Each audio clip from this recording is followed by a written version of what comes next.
우리가 아는 사도 바울은 땅끝의 선교사라 알 수 있습니다.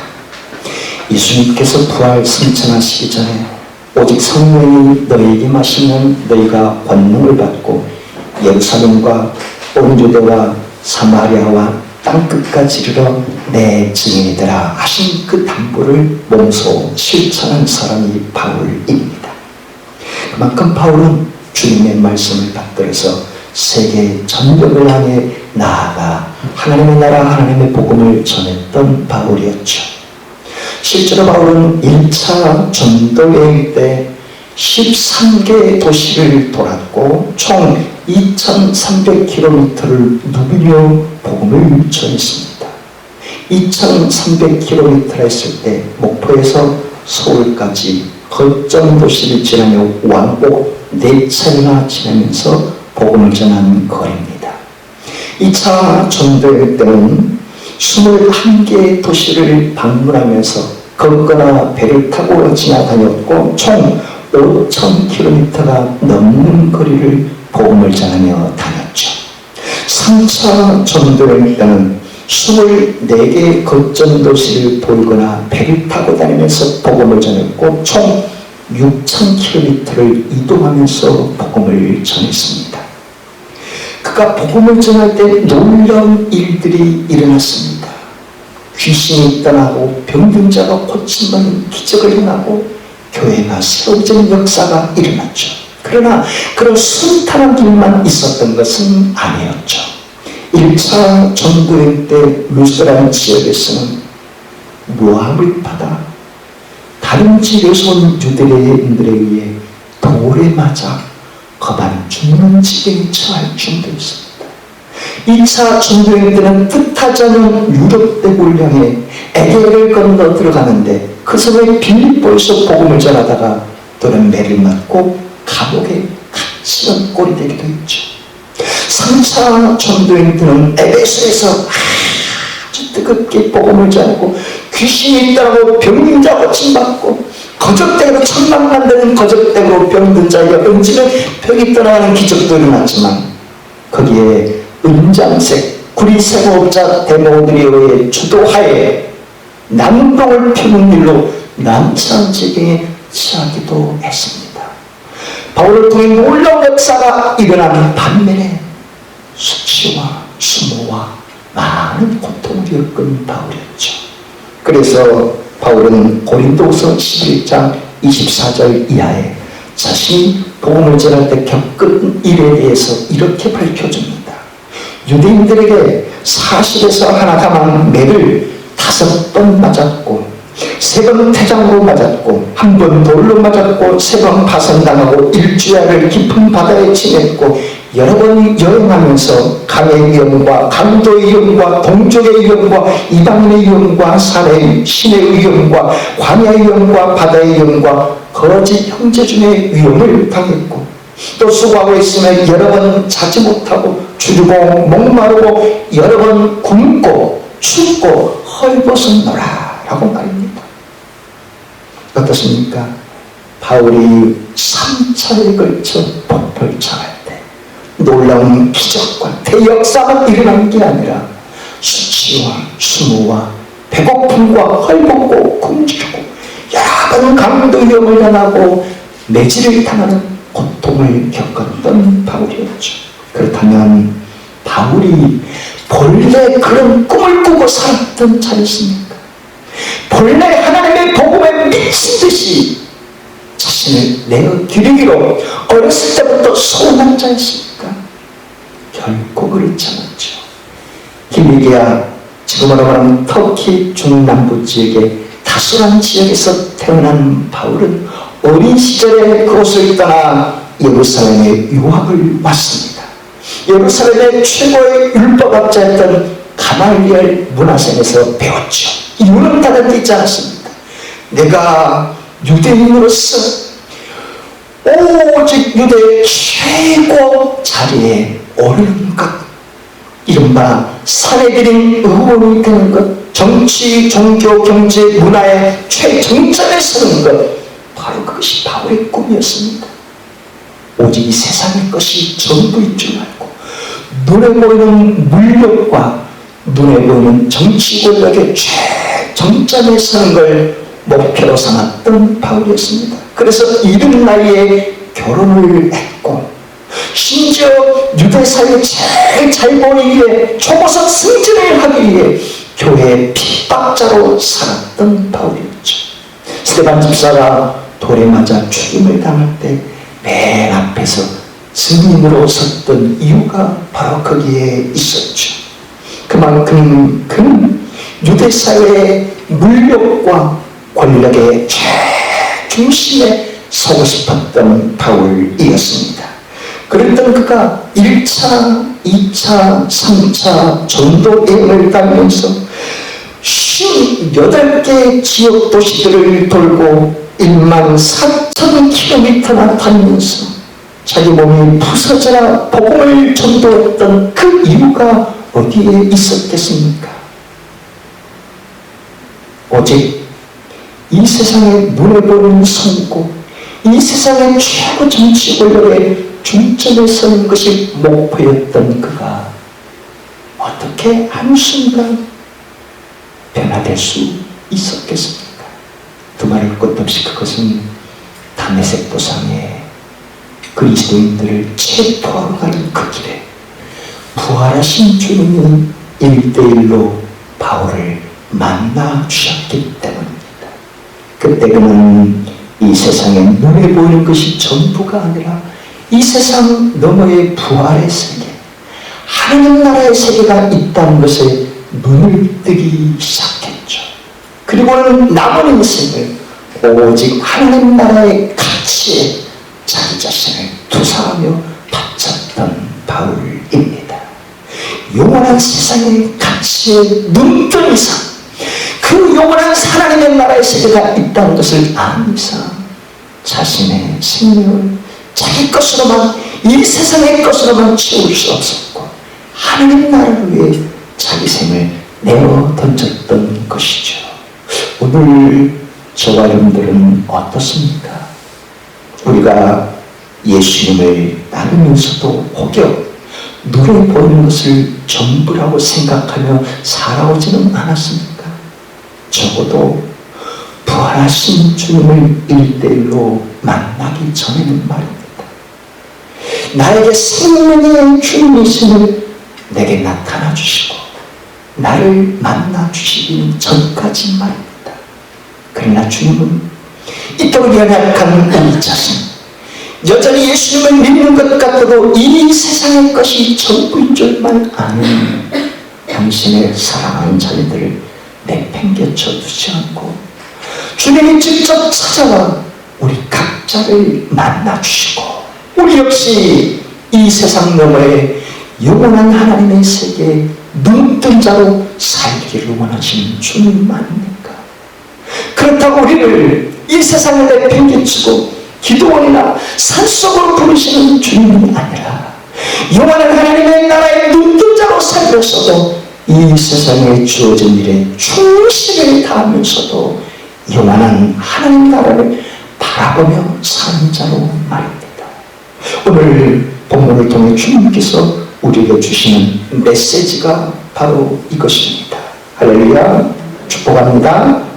30살 이전에 예수님은 일찍 돌아가신 아버지 때문에 가정과 동생들을 책임지기 위해 몫으로 사셨습니다.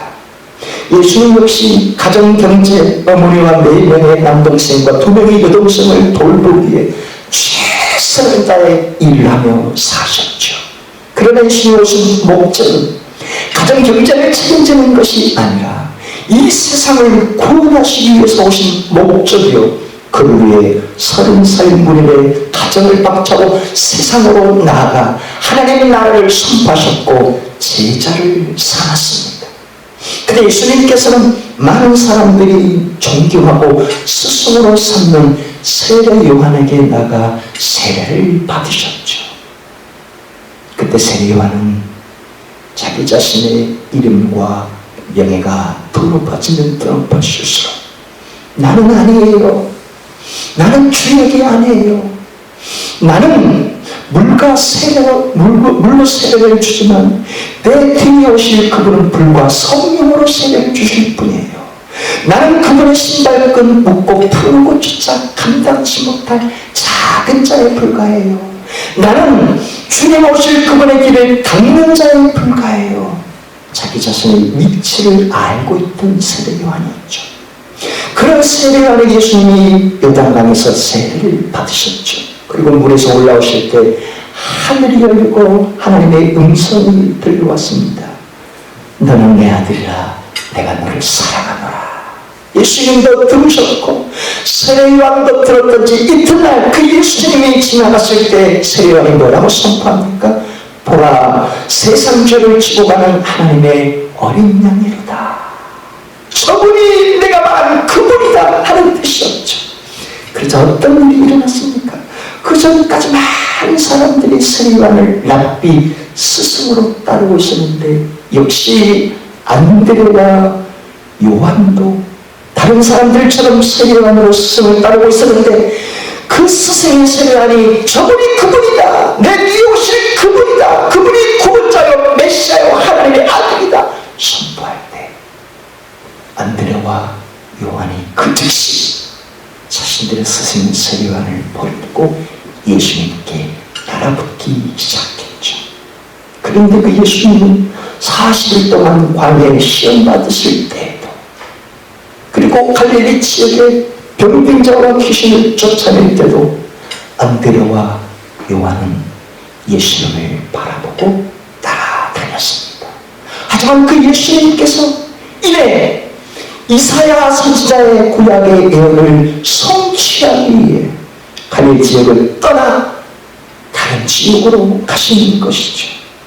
이를테면 스불론과 납달리 요단강 저편으로 가시는 겁니다. 그러자 안드레와 요한은 제풀에 꺾여 저분이 우리를 왕따시키는가 싶어서 이내 다시 고기 잡으러 돌아와 버렸죠.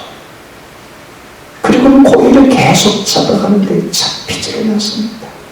그분의 예수님께서는 납달리와 스불론 지역에 구약의 예언의 말씀을 성취하신 이후에 다시 돌아오셨고 헛구물질을 하는 베드로와 그 동생 안드레, 야고보와 그 동생 요한에게 찾아오신 것이었죠. 그러면서 밤새껏 확탕질을 하고 있는 그들에게 깊은 데로 그물을 내려봐라, 오른편에 그물을 내려봐라 했을 때 그물이 찢어질 정도로 두 배에 가득 싣게 되었고 그때 비로소 나를 따르라, 한마디로 다시금 나를 따르라 말씀하신 것이었죠. 그때 베드로와 그 동생 안드레도 주님을 따라 나섰지만 실은 베드로가 어떤 자였습니까? 베드로가 주님을 처음 만난 것은 안드레와 요한이 예수님을 스스로 따라다니다가 저분이 진짜 구원자시구나 하는 것을 깨달았을 때 동생 안드레가 형 베드로를 데리고 형 우리 가봐요, 메시아가 나타났어요, 저분이 구원자요, 가봅시다고 안드레가 베드로를 데리고 왔었죠.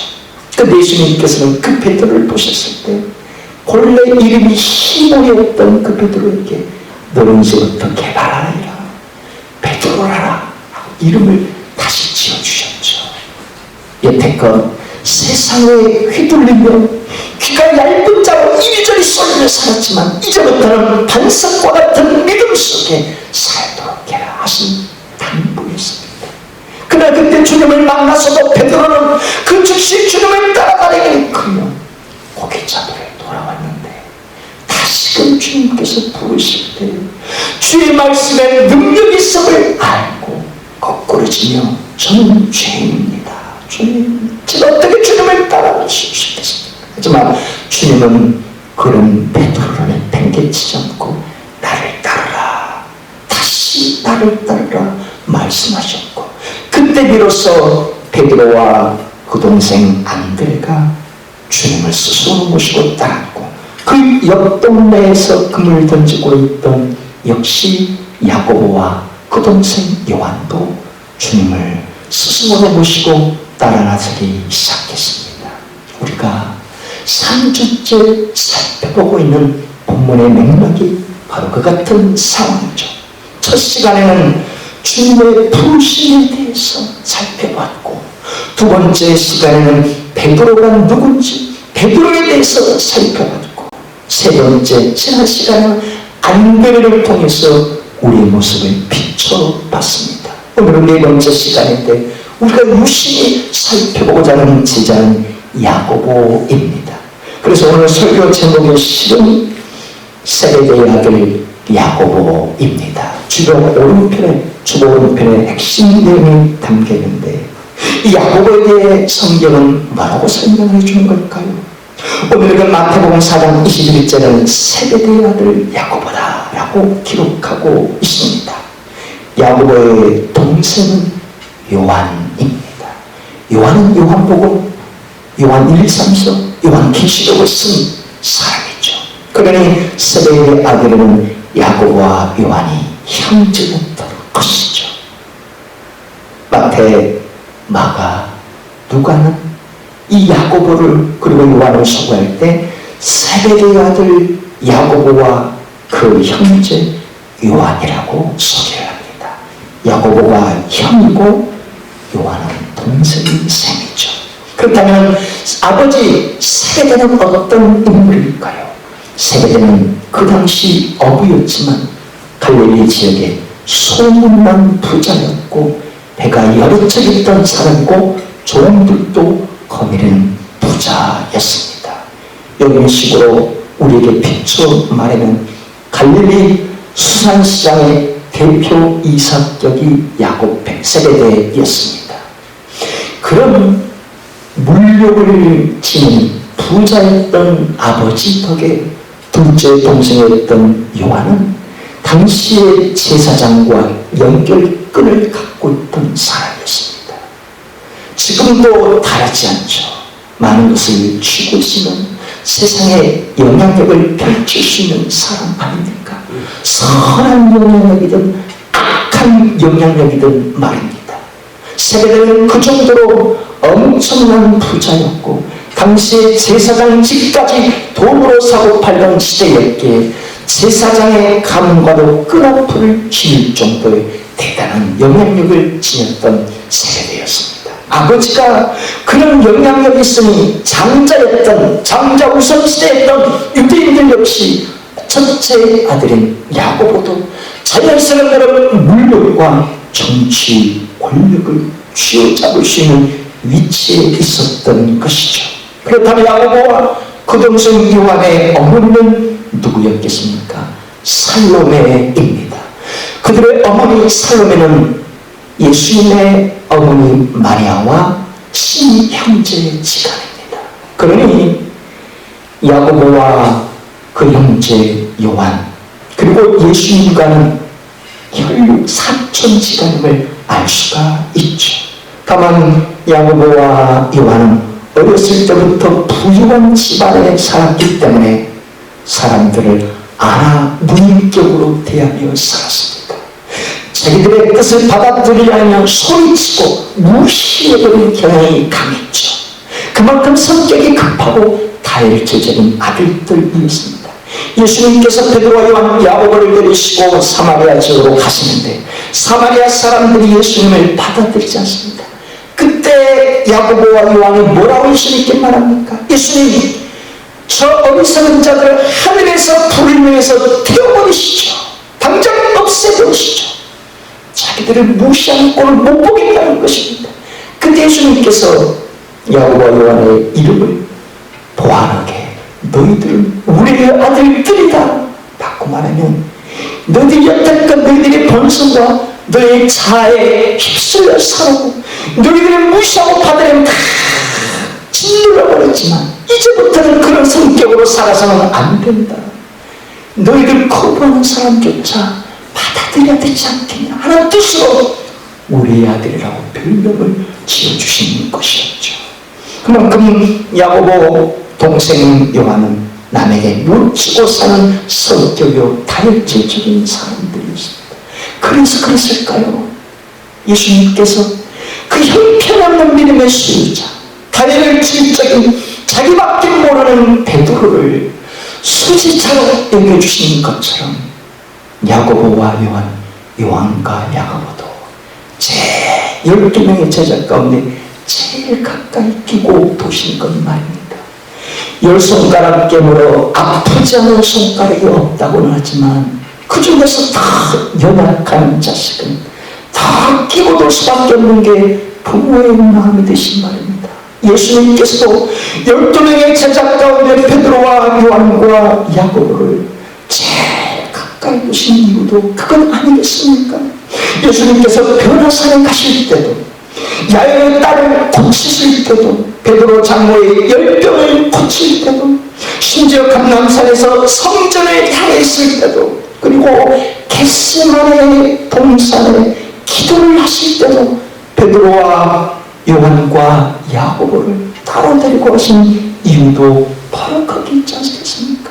베드로의 믿음이 출중해서 요한과 야고보가 다른 12명의 제자 믿음보다 뛰어나서 수제자로 아주 가까이 끼고 도신 게 아니라 성격도 모나고 자기밖에 모르고 남에게 지는 것을 싫어했던 그런 제자, 3명의 제자들이라 다른 제자들보다 더 가까이 끼고 도신 건 말입니다. 그런데 어떻습니까?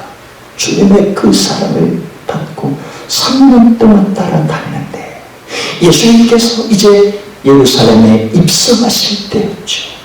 어린 나귀를 타고 예루살렘에 입성하신 그때 요한과 야고보와 그 동생 요한의 어머니 살로메가 예수님께 나오죠. 그래서 무슨 부탁을 합니까? 주님, 제 두 아들을 주님 나라의 하나님 주의 우편에 하나님 주의 좌편에 앉게 해주세요. 주님, 당신이 이스라엘 왕이 되시거든 왕자의 오리로서는 제 아들 영의정 좌의정 자리 하나 좀 내주세요 라고 부탁했던 그들의 어머니 살로메였습니다. 그도 그럴 것이 예수님 어머니 마리아와 살로메는 친형제치가 아니라 권력을 형제들에게 나눠주시면 좋지 않겠습니까?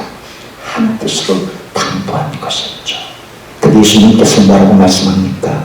마가복음 10장 43절 이하에 너희 중에 누구든지 크고자 하는 자는 너희를 섬길 자가 되고 너희 중에 누구든지 은tum이 되고자 하는 자는 모든 사람에게 종이 되어야 하리라. 인자가 오는 것은 섬김을 받으려 하며 도리어 섬기라고 자기 목숨을 많은 사람의 대성물로 주려 함이니라. 무슨 뜻입니까? 너희가 나를 스스로 모시고 따르냐? 너희가 내 제자가 되겠다고 하는 것이냐? 그것은 갈릴리 수산시장 대표이사가 되는 것이냐? 이 세상의 정치 권력의 중심에 서는 것이 아니다.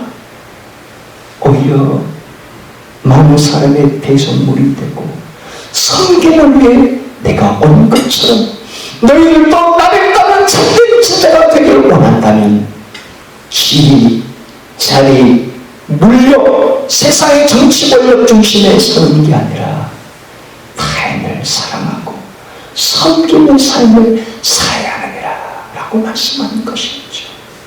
완전 뒤통수를 맞은 야고보였지 않겠습니까? 그러나 주님께서 그 당시 그런 진리의 말씀을 선포해 주셨어도 야고보는 깨달지를 못했습니다.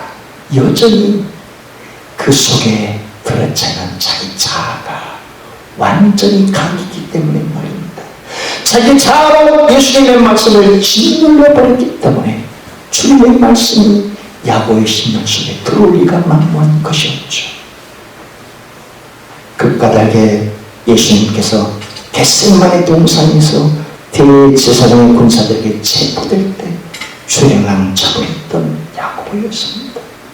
심지어 예수님께서 체포당해 질질 법정에 끌려가실 때도 골고단에게 십자가에 못 박아 죽으실 때도 두려워서 참 멀찍이 숨지리며 예수님을 바라봤던 야고보였지 않겠습니까?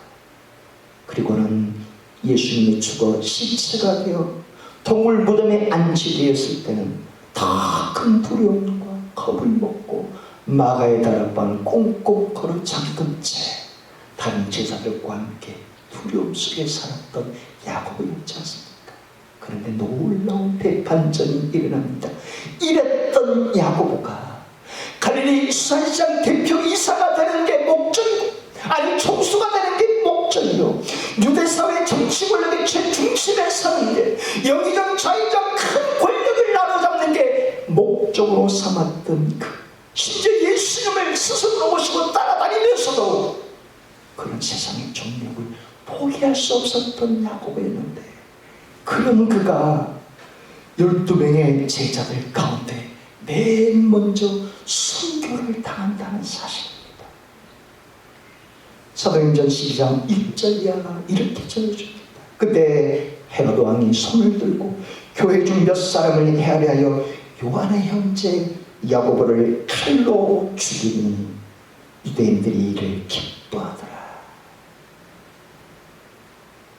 젊은 시절에는 아버지의 가업을 이어받아 갈릴리 수산시장의 총수가 되고, 그 권력으로, 그 재력으로 유대 사회의 정치 권력을 뒤흔들어 보려고 했던 야고보였는데, 어떻게 이렇게 주님의 책임으로 주님의 복음을 전하다